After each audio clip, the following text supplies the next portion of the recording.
انت بيبقى عندك حاجه من اتنين، يا تروح تموت نفسك يا اما تفحت نفسك عشان خاطر تواكب الناس وتواكب السنين اللي عدت عليك او تواكب كل حاجه فاتت.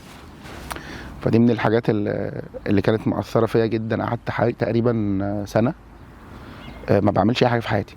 انت سافرت اول لما طلعت؟ لا لسه. السفر ده كان في 2019. حلو. لكن انا طالع 2017. ففتره السجن دي هي كانت أسوأ فترة في حياتي وأفيد فترة في حياتي، لأنها غيرت فيها حاجات كتير جدا.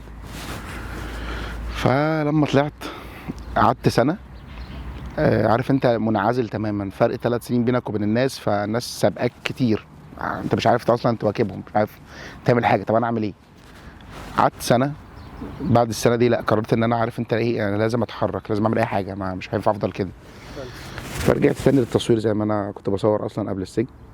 وعارف انت خدت شوط كبير قوي وتعلمت حاجات كتير قوي ودوست على نفسي وبقيت ان انا لازم اتعلم عشان اواكب الناس اللي حواليا، خلاص سابقوني، فانا لازم اسابق، لازم اعمل حاجه يعني.